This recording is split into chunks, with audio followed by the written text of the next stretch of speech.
They are the monsters that lurk in the shadows. A 13-legged spider that preys on the world.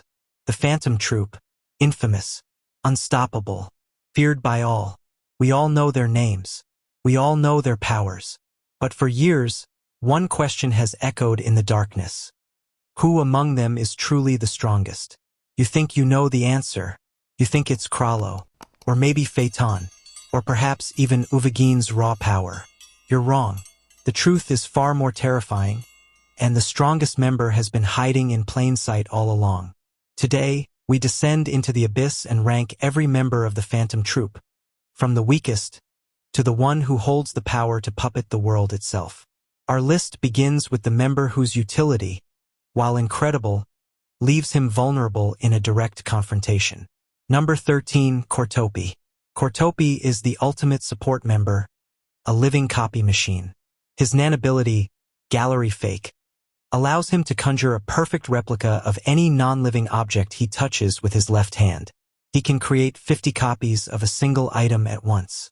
During the York New City arc, he created an entire warehouse of fake auction items, fooling even the Mafia's experts.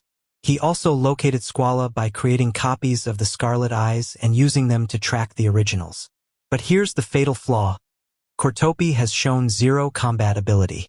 He is a specialist in espionage and logistics, not a fighter. Against a true nin master, his single, non-combat ability makes him the most vulnerable link in the chain. Number 12, Pacunita. Next is the troupe's chief interrogator, Pacunita. Her power is terrifying in its own right. With her ability, psychometry, she can read the conscious thoughts and memories of anyone she touches. But her true power lies in memory bomb. She can conjure a nen bullet containing specific memories and fire it into someone's head, instantly transferring that knowledge. This is how the troupe discovered Kurapika's identity and abilities. She is a master of information warfare. However, her combat feats are minimal. She's brave, willing to sacrifice herself for the troupe, but in a one-on-one fight against a skilled opponent, her abilities offer little in terms of offense or defense. Number 11. Shizuku. Don't be fooled by her absent-minded nature. Shizuku is the troupe's cleaner, and her tool is a nen-conjured vacuum cleaner named Blinky. But Blinky doesn't just suck up dust. It can inhale an infinite amount of any non-living thing, and anything it inhales is gone forever. Blood, bodies, evidence. Shizuku erases the troupe's crimes from existence. Blinky's jaws are also a brutal weapon, capable of inflicting gruesome wounds. Her biggest feat was single-handedly defeating Pike, a Chimera Ant officer. While deadly and incredibly useful, her reliance on Blinky and her straightforward fighting style place her lower on this list of monsters. Number 10. Chrollo Lucilfer. The youngest member of both the Lucilfer family and the Phantom Troupe, Chrollo is a prodigy of manipulation. He uses a paper fan to control confetti, turning seemingly harmless paper into razor-sharp weapons. He can create a paper clone of himself for surveillance and use his confetti to track targets with pinpoint accuracy. His zetsu is so refined he could tail the entire troupe undetected for a time. But his fight against a Chimera Ant squadron leader revealed his current limits. While his potential is immense, as of now, he lacks the raw power and experience of the senior members. Number 9. Franklin. Franklin is a living Gatling gun. He modified his own fingers, cutting them off to create barrels for his devastating nen ability, Double Machine Gun. He fires nen bullets with such ferocious power that he single-handedly massacred hundreds of armed mafia members in seconds during the York New auction raid. The sheer destructive force of his emission ability is overwhelming. However, he has only ever shown this one straightforward attack. It's incredibly powerful, but it lacks the versatility and strategic depth of the members ranked higher. Number 8. Shalnirk. Shalnirk is the brains and a hidden powerhouse of the group. His ability, Black Voice, allows him to place a special antenna into a target, giving him complete control over their actions through his phone. He can turn enemies into puppets. But his true terror is revealed when he turns this power on himself. By placing an antenna into his own body, he activates autopilot. This mode unleashes a massive surge of aura, boosting his physical strength to unimaginable levels. He effortlessly defeated a Chimera Ant officer in this state. The only drawback? He has no memory of what happens, and the intense physical strain leaves him aching for days. It's a high-risk, high-reward ability that makes him a terrifying opponent. Number 7. Uvogin, the embodiment of raw, destructive power. Uvogin was the troupe's strongest member in terms of pure physical strength. As an enhancer, he could channel his aura into his body to achieve godlike feats. A normal bullet wouldn't even break his skin, and an anti-tank bazooka barely stung him. His signature attack, Big Bang Impact, was a simple punch infused with so much aura that it created an impact crater rivaling a small meteor. He single-handedly annihilated 4 shadow beasts, biting off one's head and spitting out his skull like a bullet. Uvogin was a force of nature, a one-man army, but was unfortunately killed too soon in the manga. Number 6. Matchi. Matchi is calm, collected, and deadly. Her nin ability, Nen Stitches, allows her to transmute her aura into threads.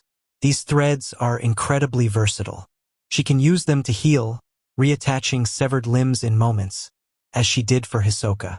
She can use them as razor-sharp wires to slice enemies to pieces or restrain them with unbreakable strength. Her threads are so fine they can be used for tracking, and so strong they can hold back monstrously powerful opponents. She's a master of both offense and support, a deadly combatant with intuition that borders on precognition. Her multifaceted ability makes her one of the most reliable and dangerous members. Number 5. Benolanov. Benolanov is not what he seems. This mummy-like figure is the last descendant of the Ryodan tribe, a tribe that embeds needles into their bodies from birth. The holes in his body are not wounds. They are instruments. By moving, he creates music, and this music is the catalyst for his nen. His ability, Battle Cantabile, allows him to conjure different effects based on the melody he plays.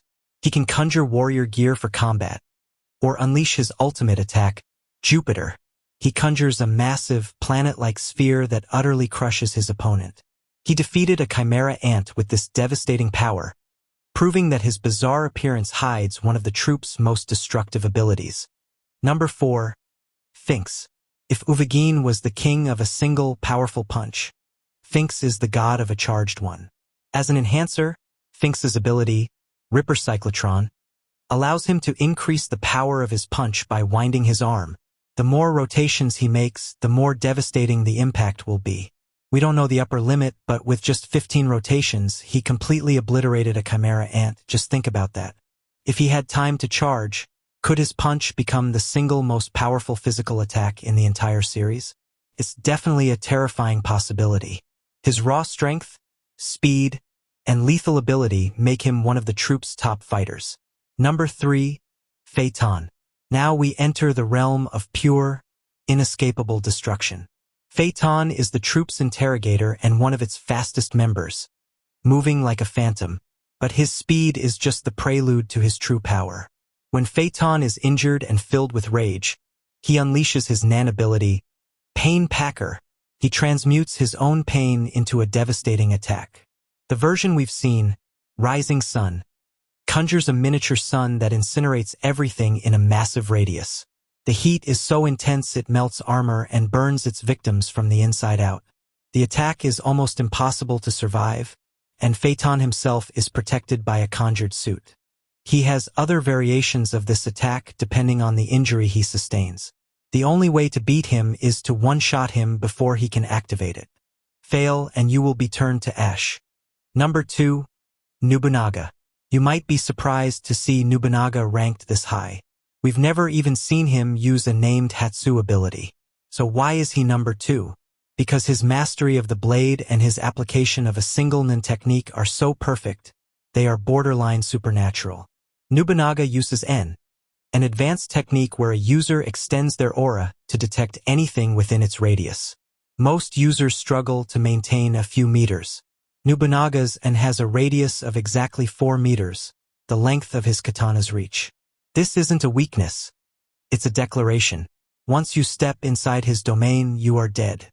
His sword skills are so sublime that he can strike an opponent millions of times in an instant. It's not an exaggeration. It's the lethal reality of his skill. And don't think breaking his sword will save you. He is also a skilled conjurer, implying he can simply create a new, perfect blade at will. His absolute mastery over his chosen space makes him an unbeatable duelist. He isn't just a swordsman. He is a walking territory of absolute death. And now, the number one, the strongest member of the Phantom Troupe, is not the leader. Chrollo Lucilfer is a genius. His ability to steal powers and his strategic mind are legendary. He defeated one of the most powerful ninjutsus we've ever seen with a plan so intricate it required a book, an army of puppets, and the perfect location. He is, without a doubt, a monster, but Chrollo's strength lies in his preparation. Without it, he is vulnerable. But there is one member who requires no prep time. One whose ability is instant, absolute, and turns your greatest strength, your allies, into his weapons. Number 1. Illumi Zoldyck. Yes, the newest member is the strongest. Illumi Zoldyck is a manipulator on a level that defies comprehension. Chrollo needed a grand, complex plan to win his greatest battle. Illumi is the plan. His entire fighting style is designed to dismantle strategies. His primary weapons are his nen-infused needles. One single touch, one shot, and you are under his control. You become his puppet. Trying to use a crowd against him is a fatal mistake. Unlike Shalnark, who controls one puppet at a time, Illumi can control a massive number of people simultaneously, creating a literal army of needlemen who will fight for him until they die. He also possesses special needles that can alter appearances or, even more terrifyingly, grant superhuman strength and speed to his puppets, burning out their life force for a short, unstoppable burst of power. The best way to fight him is a one-on-one duel, but even then, he is a Zoldyck assassin. He possesses immense physical strength, speed, and a frighteningly high tolerance for pain. You might say Chrollo faced 2 Zoldicks in the York New City arc, but they weren't really trying to kill him because they knew that he had hired Illumi to kill the Tendons. Also, even Godspeed Killua didn't want to fight Illumi. While there's a family rule that states the Zoldicks shouldn't fight amongst themselves, I am sure that if Killua could, he would have beaten Illumi, just like he did with Yuppie in the Chimera Ant arc. But unfortunately, Illumi is still stronger than him. One touch, that's all it takes. One graze from his needle, and the fight is over. If his needles touch you, you belong to him forever. He is smart enough to have infiltrated the troupe, manipulating them from within during the York New City arc just to help his friend Hisoka. He is a master of deception. Chrollo is a brilliant strategist. Feitan is a walking catastrophe. But Illumi Zoldyck is a walking epidemic. He doesn't just defeat you, he assimilates you. He turns your friends into your enemies, your strength into his. In the world of killers and monsters, the one who can control all the other monsters is the undisputed king.